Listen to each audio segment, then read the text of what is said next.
Hello everyone, welcome to CSIR study point. और मैं हूँ आपकी एजुकेटर रक्षा मिश्रा। और साथ ही साथ आप मुझे अनअकैडमी प्लस में भी ज्वाइन कर सकते हैं। मैं अनअकैडमी प्लस में भी लाइव क्लासेस लेती हूँ। तो मैं एक इम्पॉर्टेंट इन्फॉर्मेशन यहाँ पे आपके लिए एक लेके आई हूँ। साथ ही साथ इस वीडियो में हम लोग न्यूक्लियर फैमिली रिसेप्टर्स के बारे में भी डिस्कस करेंगे। मेनली न्यूक्लियर फैमिली रिसेप्टर्स का स्ट्रक्चर जो है वो किस तरीके का होता है उसके बारे में जानेंगे। ठीक, तो जो इम्पॉर्टेंट इन्फॉर्मेशन है वो ये है कि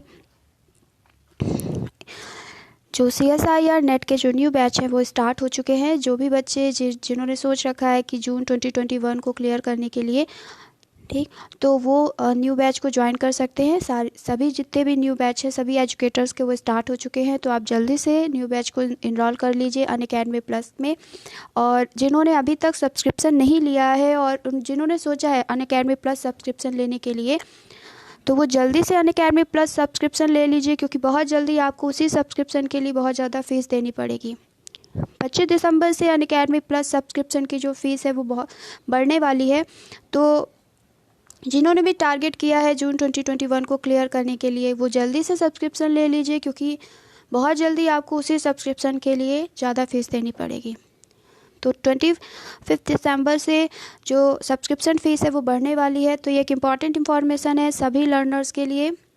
जल्दी से सब्सक्रिप्शन ले लीजिए। 25 दिसंबर से पहले ही आप सब्सक्रिप्शन ले लीजिए, नहीं तो आपको सब्सक्रिप्शन की फ़ीस जो है वो थोड़ी सी और ज़्यादा देनी पड़ेगी।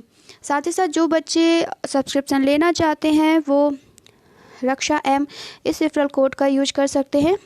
रक्षा एम रेफरल कोड का यूज करने से आपको जो सब्सक्रिप्शन फ़ीस है उसमें 10% डिस्काउंट मिलेगा।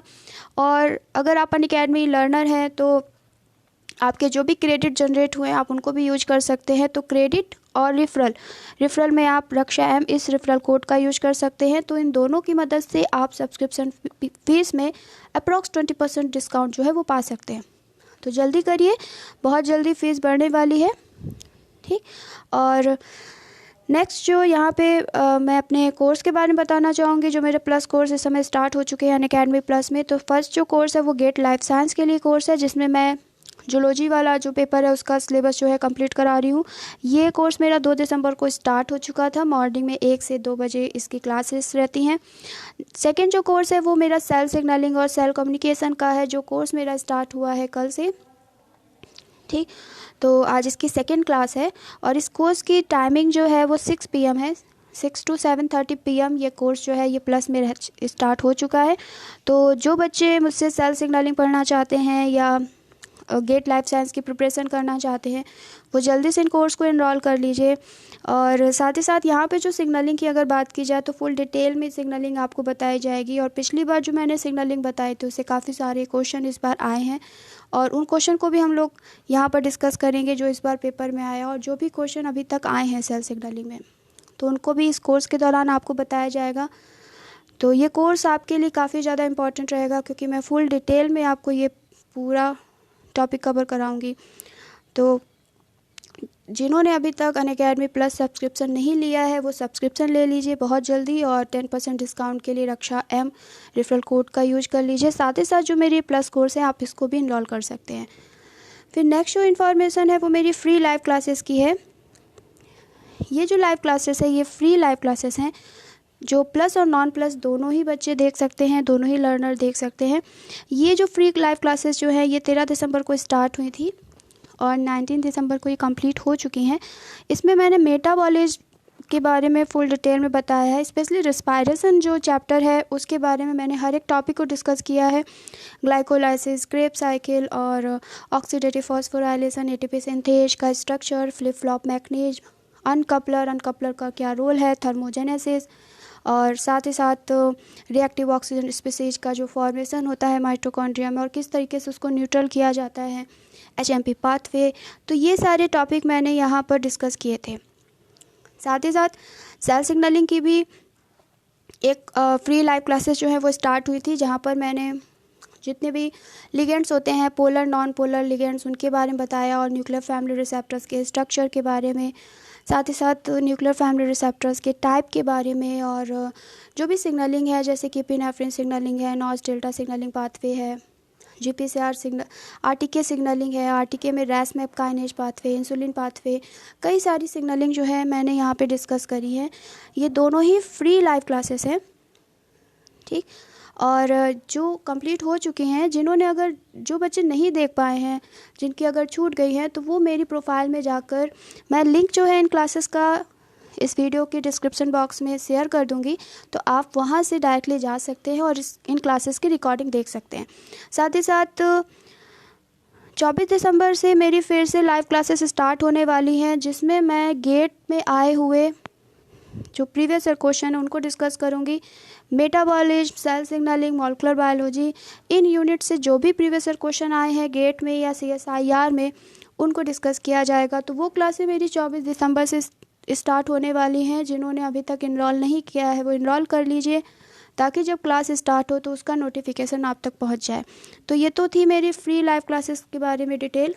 जो बच्चे नए हैं वो रक्षा एम कोड का यूज करके इन स्पेशल क्लासेस को अनलॉक कर सकते हैं और आसानी से देख सकते हैं। इसके लिए आपको किसी भी तरीके की कोई फीस नहीं देनी है। ये फ्री लाइव क्लासेस है जो अनअकैडमी की तरफ से चलाई जाती है सभी बच्चों के लिए। ओके, अब आते हैं आज के टॉपिक के बारे में। तो आज का जो टॉपिक है वो है nuclear family receptors. Nuclear family receptors में अगर हम लोग बात की जाए तो ये जो न्यूक्लियर फैमिली रिसेप्टर्स होते हैं ये specially non polar signalling molecules के लिए होते हैं। जो पोलर सिग्नलिंग मॉलिक्यूल्स होते हैं, चूँकि वो पोलर हैं और प्लाज्मा मेम्ब्रेन को वो आसानी से क्रॉस नहीं कर सकते हैं, तो उनके जो रिसेप्टर्स होते हैं वो सेल सरफेस रिसेप्टर्स होते हैं। जैसे कि अगर आप पोलर मॉलिक्यूल की बात कीजिए, ये कोई एक पोलर मॉलिक्यूल है, ये प्लाज्मा मेम्ब्रेन को अगर क्रॉस नहीं कर पाएगा तो उस केस में इसके रिसेप्टर्स बाहर की तरफ दिए जाएंगे और ये जाकर इन्हीं रिसेप्टर से बाइंड करेगा लिगेंड्स। तो पोलर के साथ दिक्कत ये होती है कि वो मेम्ब्रेन को क्रॉस नहीं कर सकता, तो रिसेप्टर्स सेल के सरफेस पे होते हैं, जिन्हें हम लोग सेल सरफेस रिसेप्टर्स या एक्स्ट्रा सेलुलर रिसेप्टर्स या मेम्ब्रेन बाउंड रिसेप्टर्स कहते हैं, जिनमें आप GPCR receptors, RTK, cytokine, TGF beta receptors, ये सभी पढ़ते हैं। न्यूक्लियर फैमिली रिसेप्टर्स की अगर बात की जाए तो ये नॉन पोलर सिग्नलिंग मॉलिक्यूल्स के लिए होते हैं मेनली, क्योंकि जो नॉन पोलर सिग्नलिंग मॉलिक्यूल्स होते हैं वो नेचर चूँकि नॉन पोलर है, इसलिए वो प्लाज्मा मेम्ब्रेन को आसानी से क्रॉस कर सकते हैं और इसलिए इनके जो रिसेप्टर्स होते हैं वो इंट्रासेलुलर रिसेप्टर्स होते हैं, जिनमें मेनली आते हैं न्यूक्लियर फैमिली रिसेप्टर्स। अब इन न्यूक्लियर फैमिली रिसेप्टर्स के बारे में अगर हम लोग बात करें कि इनका स्ट्रक्चर कैसा होता है, तो देखिए यहाँ पर N टर्मिनस से C टर्मिनस तक, ये N टर्मिनस है, ये C टर्मिनस है। N टर्मिनस से C टर्मिनस तक अगर हम लोग डोमेन की बात करें तो N टर्मिनस की तरफ AB डोमेन मिलता है, फिर C डोमेन आता है, फिर D डोमेन, फिर E डोमेन, फिर F डोमेन। अब इन डोमेन का क्या काम है, ये क्या करते हैं, उसको डिस्कस करते हैं। देखिए, N टर्मिनल रेगुलेटरी डोमेन कहें या हम लोग AB डोमेन कहें, एक ही चीज़ है। AB डोमेन जो होता है ये वेरिएबल होता है। पूरे न्यूक्लियर फैमिली रिसेप्टर्स में केवल 2 डोमेन ऐसे होते हैं जो वेरिएबल होते हैं। वेरिएबल का मतलब होता है कि जब आप लिगेंड्स के बारे में बात करें, जैसे कि नॉन पोलर लिगेंड्स में टेस्टोस्टेरोन भी है, प्रोजेस्टेरोन भी है, एक्डिसोन भी है, तो ये सभी क्या है, नॉन पोलर। अब इन लिगेंड्स को अगर आप देखो, इन सभी के रिसेप्टर्स कौन से हैं, न्यूक्लियर फैमिली रिसेप्टर्स। पर इनमें थोड़ा सा अगर जो डिफरेंस आ रहा है वो डिफरेंस कहाँ पे आ सकता है, इनके जो रिसेप्टर्स हैं इनमें अगर थोड़ा बहुत चेंज आ रहा है या जो वेरिएबिलिटी आ रही है वो कहाँ पे आ रही है, वो आती है या तो AB डोमेन में हो सकती है या F डोमेन में हो सकती है।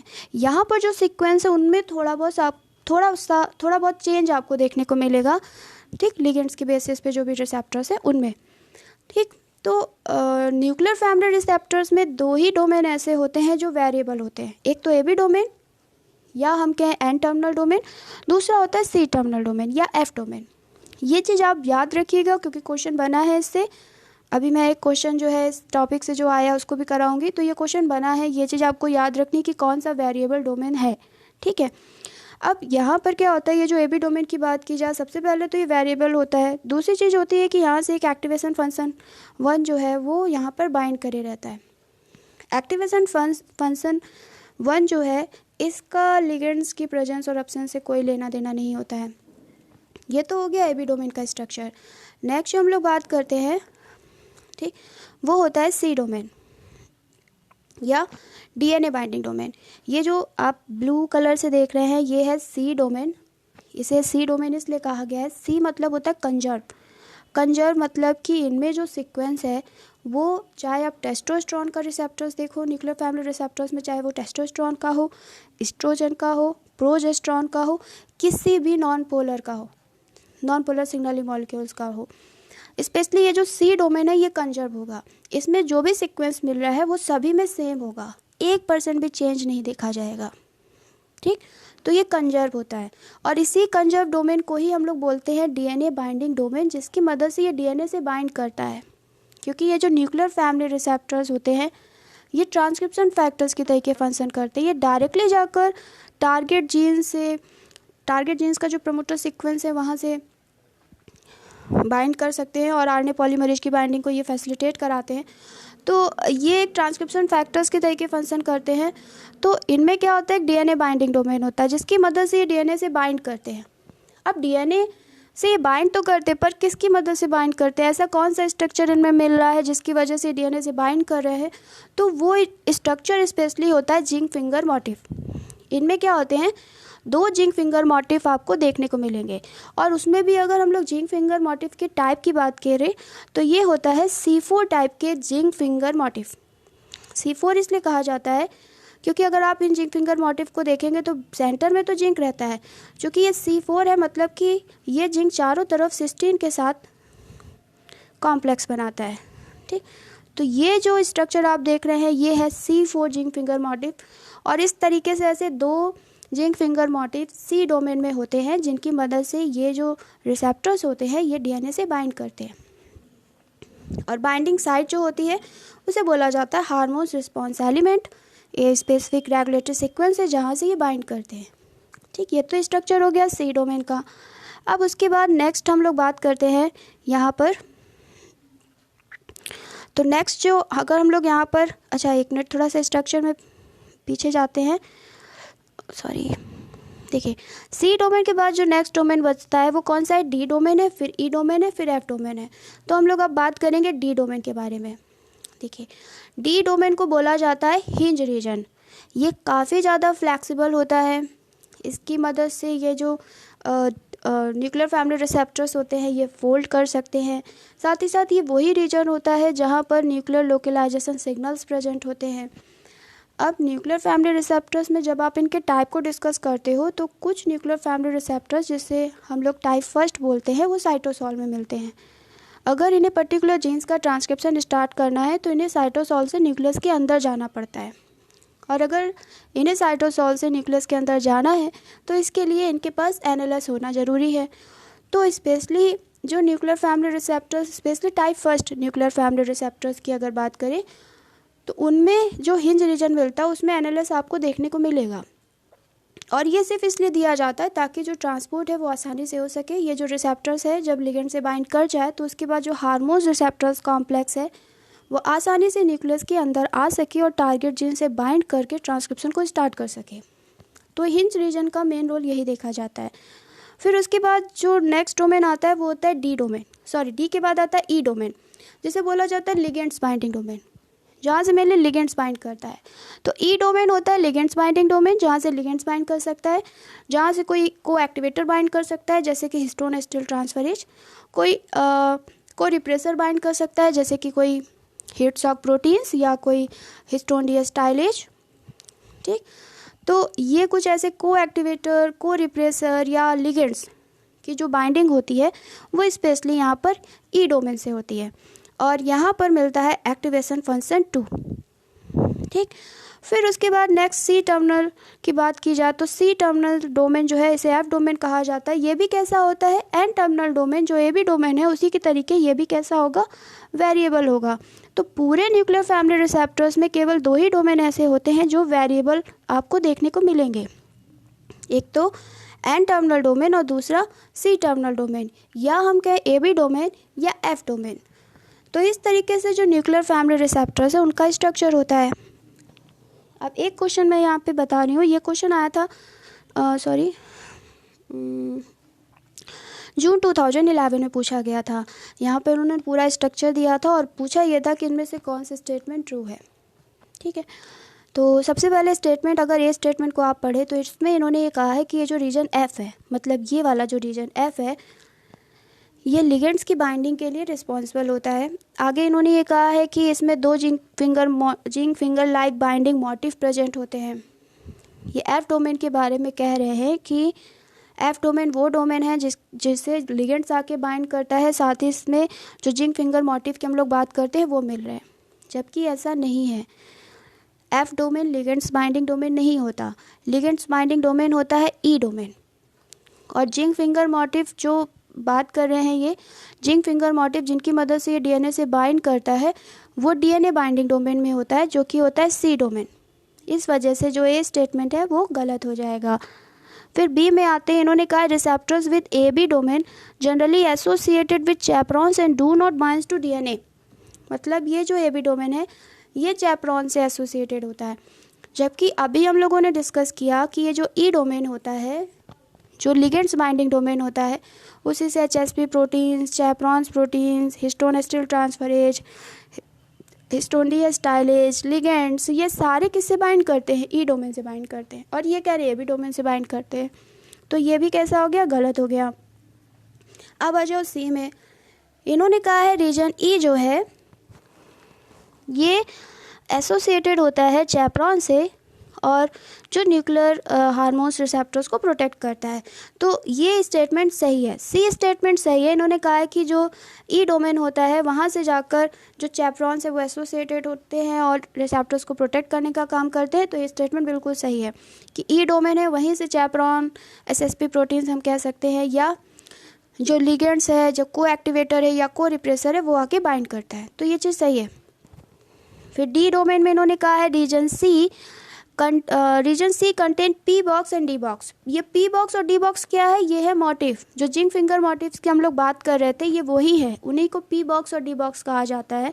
इन्होंने कहा है रीजन सी में पी बॉक्स और डी बॉक्स मिलते हैं for dimerisation of receptors and create contact with the DNA phosphate backbone.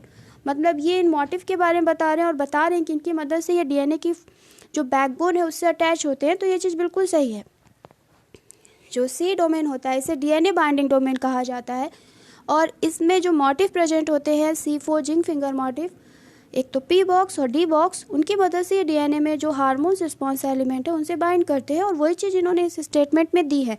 तो इसलिए राइट आंसर इसका सी और डी के बेसिस पे 4th होगा। तो ये न्यूक्लियर फैमिली रिसेप्टर्स का स्ट्रक्चर है। हालांकि इसके काफ़ी टाइप भी हम लोग पढ़ते हैं, टाइप 1 रिसेप्टर्स और टाइप 2 रिसेप्टर्स, और साथ ही साथ उनके सिग्नलिंग भी हम लोग डिस्कस करते हैं। तो टॉपिक बड़ा है, लेकिन अगर मेनली अगर स्ट्रक्चर से देखा जाए तो स्ट्रक्चर से भी क्वेश्चन जो है वो पूछे गए हैं। ठीक, तो ये काफ़ी ज़्यादा इंपॉर्टेंट टॉपिक है। ओके, आज के लिए इतना ही रखते हैं। Thank you. ओके, और साथ ही साथ जिन्होंने सोचा है अनअकैडमी प्लस सब्सक्रिप्शन लेने के लिए, वो जल्दी ले लीजिए, क्योंकि 25 दिसंबर से फीस बढ़ने वाली है और सब्सक्रिप्शन में 10% डिस्काउंट के लिए मेरा रेफरल कोड जो रक्षा M है, ठीक, रक्षा M, इस रेफरल कोड का यूज करना मत भूलिएगा। और जो भी कोर्स स्टार्ट हो चुके हैं उनको इनरोल कर लीजिएगा। ओके, तो आज के लिए इतनी रखते हैं। Thank you.